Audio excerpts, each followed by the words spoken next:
Hello, boxing fans, and thank you once again for joining me on Talk and Fight for another episode of Boxing News Today, where I bring you all the headlines and news from our friends from across the pond at boxing247.com. And thank you very much, Christian von Sponek, for helping us out as we do this Monday to Friday. Starting off today's show, we see that Yesica Bopp was named Fighter of the Month by the World Boxing Association Championships Committee after defending her WBA women's bantamweight crown on October 22nd in Colombia. The Argentinian scored a 4-round technical knockout over Venezuelan Johanna Zuniga and retained her championship in her return to the 108-pound division. Bopp looked forceful, motivated, and gave a great show to the public present in the coastal city of South American country. The 37-year-old veteran gave a blow to the table and wants to measure herself against the great rivals of the division, as she has done throughout her career. Congratulations, Yesica. And on the other side, we see that Radzhab Butaev was awarded the World Boxing Association October Boxer of the Month award after becoming the new welterweight champion this weekend, while Damanun Neatrong has won the honorable mention recognition thanks to his minimum weight belt class defense. The Pioneer organization released its October rankings with all the corresponding changes with them and the individual awards on their website. Butaev, by the way, left a pleasant impression this weekend at the Mandalay Bay in Las Vegas, defeating Jamal James by technical knockout in the 9th round and taking the WBA welterweight title from him. In addition to becoming the new champion, the Russian gave a good performance on the U.S. soil, and won the first fight of the WBA box off. Congratulations to both Yesica and Butaev. Okay, on we go to Massachusetts. Rivera Promotions Entertainment is bringing professional boxing back to Webster, Massachusetts for the first time in 27 years on Saturday, December 18th at Webster Town Hall. RPE's popular New England Future 8 will be headlined by a rematch of arguably the 2021 New England Fighter of the Year to date between Puerto Rican native Wilfredo Alzucaro Pagan, who's 6-1-1 with 3 knockouts, and Carlos Marrera III, who's 2-6-2, who both fought to a thrilling 6-round split draw this past August in Worcester, Massachusetts. 3-time 2-division world champion RPE promoter Jose Antonio Rivera fought in the last show in Webster back on November 18, 1994, when the then 11-0 Rivera stopped Jerry Ocampo in the 4th round at the Municipal Auditorium. Rivera also fought at Municipal Building in Webster on December 10, 1993, knocking out Julio Torres in round 3.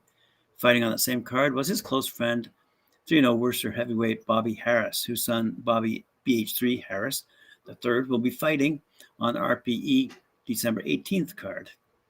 Good for them. Good to see Massachusetts rocking and rolling with plenty of action for us boxing fans. Over in the UK, we see London clubs West Ham and Newham each secured a magnificent 7 titles at a bumper edition of the England Boxing National Junior Championships 2021. With the COVID-19 pandemic forcing all national events to be scheduled into the final 4 months of the year, Junior Development Class A and Class B boxers competed alongside their Cadet and Junior Open counterparts, rather than at a standalone event in one giant spectacle. And it was an occasion the capital's boxers rose to in style, with Power Day hooks. 2 winners, Raynham, Body Shots, and Finchley, also enjoying successes, in addition to the East End duo. But there was plenty of successes for boxers from all 4 corners of the country, too, with boxers from no less than 65 clubs claiming national titles in one of the 4 categories. That includes successes for every one of England's boxing 11 regions, from Kemba Miners in the northeast to Golden Ring, Southampton on the south coast.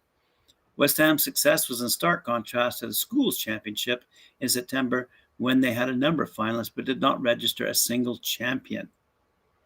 There was plenty of cause for celebration in the stellar weekend for the club, as Frank Middleton, Joshua Jarvis, Harry Penny, Luke Rotta, Charlie Brown, Riley Murray, and Anthony Collins all finished finals day as number 1 in the country. Newham, meanwhile, ensured that they ended the weekend as the joint most successful club, with Arthur Mattock, Jimmy Doherty, Emmanuel Butting, Paddy Rooney, Joby Smith, Matty Atterill, and Charlie Cooper all prevailing. Said New England's boxing development coach, Amanda Coulson, "What's been great to see is that the majority of those who won European school titles were here competing at this event, meaning they have continued and successfully made the transition to the higher age group.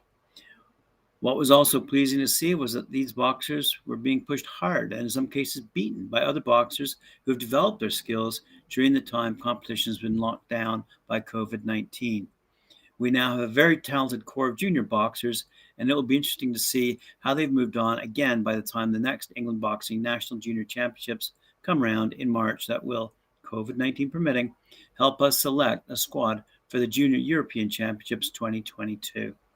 Congratulations to all those who participated, and good to see England is developing some great champions. Elsewhere around the world, over in Thailand, I mentioned this the other day, so apologies for the name pronouncing up front here. The strawweight champion of the World Boxing Council, Thailand's Panya Pradabrisi, 37-1 with 24 knockouts, had to work harder than expected and survive a scare in the 7th round to defeat his youngest challenger, Tanai Nagaipu Kya, who's 9-3 with 5 knockouts, by decision at east of Nakhon Sawan in Thailand. From the beginning of the fight, Panya went out to fight more aggressively, landing hard, but the challenger Danai connected to Panya during an exchange in round 7. The champion had to work hard to be able to come back to win the fight. He did. By the way, broadcasts live throughout the Kingdom of Thailand on True 4 Channel 24. Interesting. Good stuff out of Thailand. Split T Management has signed a 2021 National Golden Gloves champion, Giovanni Marquez, to a management deal. Marquez, who's 20 years old and is out of Houston, began boxing at the age of 12, as he is the son of former U.S. Olympian, World Junior Middleweight World Champion, and current broadcaster Raul Marquez. Said David McWhorter, CEO of Split T Management, "I started following Giovanni years ago and always knew that his work ethic he would continue to improve, but I never imagined that he would develop so much so quickly and to be possibly the best amateur fighter in the USA in 2021. He was always relentless, well-conditioned, and smart, and then he added power and greater balance. There are no ceilings for this young man. He can do anything he sets his mind to do." Congratulations to both Split T and Marquez, a youngster out of Houston. Elsewhere, we see that boxers made an announcement. They have announced the appointment of former world champion Paulie Malignaggi and social media and boxing personality Daniel Stewart to new roles with their company. Malignaggi takes up the dual role as chief boxing analyst and media relations and will play a leading role in media activity and coverage of boxers' fight schedule, starting with upcoming boxer events on Saturday, November 20th at the SSE Arena in Wembley, and December 11th.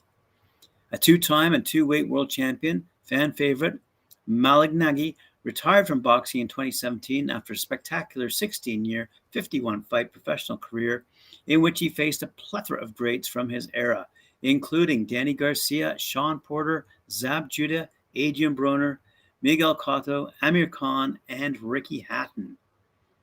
Malignaggi said, "Having worked with Boxer from its embryonic stages, it has been an invigorating thrill to watch the company grow from being just an idea to becoming a major promotion company with significant TV deal that it is today.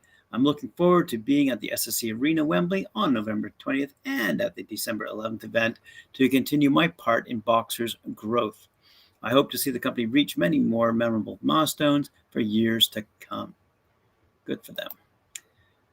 On we go over to some interesting stuff out of the Saúl Álvarez versus Caleb Plant fight coming up. As we all know, Álvarez and Plant will star in one of the most important fights of the year next Saturday. That would be the 6th of November. I guess that's just in a couple of days. When they step into the ring at the MGM Grand in Las Vegas, Nevada, to fight for the WBA Super Middleweight Super Championship and the WBC, IBF, and WBO belts. The Mexican Canelo Álvarez holds the WBA crown and also holds the WBC and WBO crowns, while the American is the IBF champion. The winner this Saturday, November 6th, will be the undisputed 168-pound champion and one of the best pound-for-pound fighters in the world today. Canelo has had the goal of winning all 4 crowns for quite some time. He first faced Callum Smith in December 2020 to take the black and gold crown from him, in addition to getting the vacant WBC crown.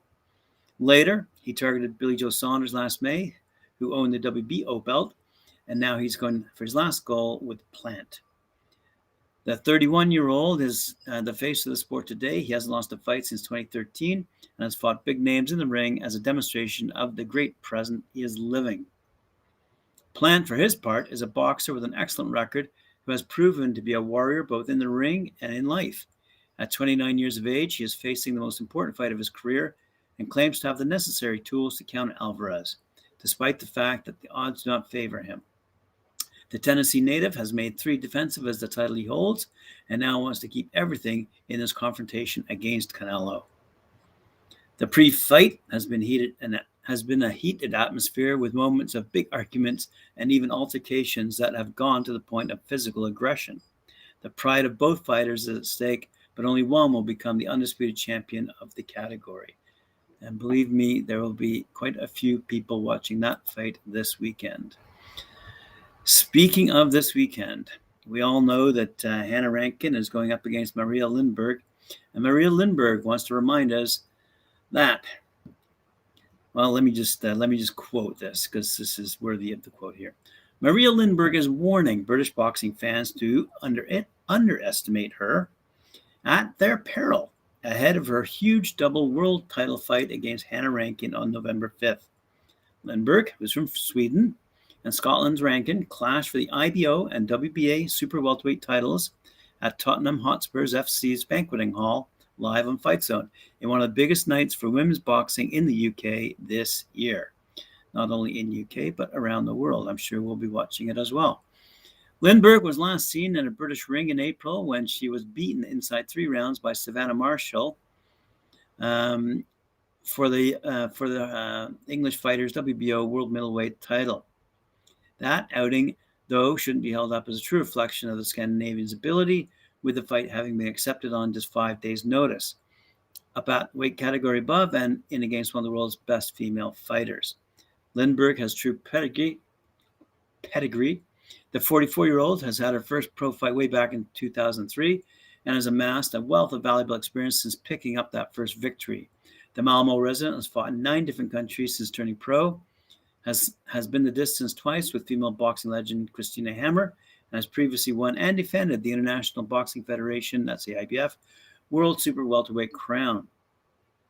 Although age is on 31-year-old Rankin's side, Lindberg, who's 44, comes to the UK with just 7 defeats in 29 outings and 10 big knockouts under her belt. Plenty of boxing insiders see the contest as a genuinely even affair, predicting a classic clash between youth and experience.